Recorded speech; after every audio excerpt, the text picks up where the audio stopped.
Restaurants are a lifeblood of New York City. They employ so many people. They're one of the reasons people come to New York and stay in New York, because they come together and congregate. It's not just the food, great as it is, it's an experience. And they are one of the backbones of our economy, and along with our stages and our arts areas, they are suffering the most. I have particular sympathy for small business people. My dad was a small business person. He struggled. He paced the floor Sunday nights at 2 a.m. because he hated going to work. Now, his business was a little different than the restaurants, opposite a little bit. He was an exterminator, so instead of bringing alive things, he killed things. But in any case, so I know how hard restaurants are hit. We're joined by Amanda Cohen. She's the owner of Dirt Candy. It's closed today because all the restaurant workers are getting their vaccinations. And someone who's done a great job, Andrew Ridgie. He's the executive director of the New York City Hospitality Alliance. So, our restaurants are in trouble. Thousands more will close if we don't get them aid. People have not been going to restaurants. They have ongoing expenses. They have leases. They have rent. They have insurance. And they want to keep their employees. Because a restaurant, as Amanda will tell you, is sort of an organic thing. Sorry. A restaurant's sort of an organic thing. In other words, the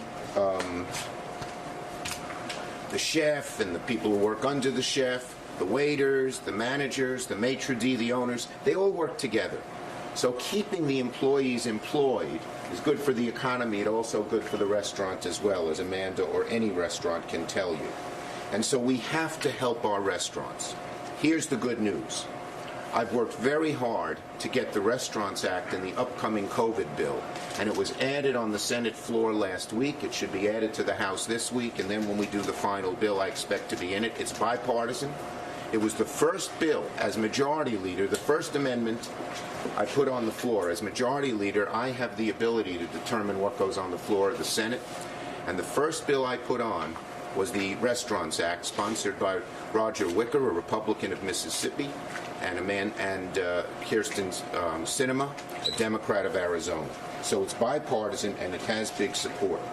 What it would do would put $25 billion aside for a 6-month grant to restaurants. They're in debt. They don't have loans. And the grant is very flexible. It can be used to pay the employees. It can be used to pay the rent or the insurance or PPE, which, of course, Amanda still has to make sure is here. So it's very flexible and very tailored to what the restaurants need. It runs through September. Now, if the COVID crisis is still going by September, I believe we will have strong bipartisan support to renew it, and I would fight to do that. And the bottom line, in another way, is this. Since this is bipartisan, it has a much greater chance of passing and moving through the House and the Senate. Okay, I think I have most of the major points. Oh, yes. This report about our restaurants right here shows how many will close. Thousands have closed already in New York State. Thousands and thousands more. This is crunch time. Between now and next September is crunch time. Hopefully, by September, we will have the vaccine and enough people with the vaccine that restaurants will be able to open and New York life will come back to what it is. But New York can't live without its restaurants. Our restaurants can't live without aid.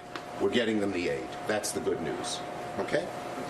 I think I covered what I'm supposed to cover, although Angelo, I'm sure, has some very good lines in here that I'm leaving out. That's fine. We'll just wrap it up. I mean, I think you did. We'll do the questions on restaurants. Oh, two things. The maximum grant is $5 million per restaurant, $10 million for a chain, and if you own more than 20 restaurants, you can't get it.